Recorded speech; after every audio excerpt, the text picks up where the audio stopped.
Yes, so I would like to record a little testimonial for my experience with Dr. Lam.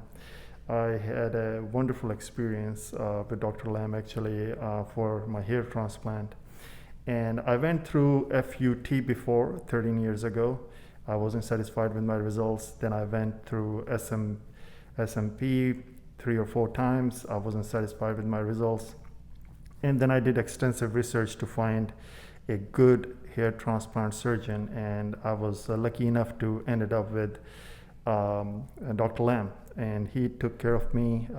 I felt like home over here, and everybody is so nice. Plus, the results I achieved through my surgery, they are amazing. They're mind-blowing. I mean, nobody can recognize. Even the doctor's staff is not able to recognize that I've gone through the surgery. Hair transplant. So it's been 11 months and I'm enjoying every single day. So I would highly recommend Dr. Lam. And if you guys are not happy with your results, or if you are going through, thinking about to do a hair transplant, Dr. Lam is the way to go.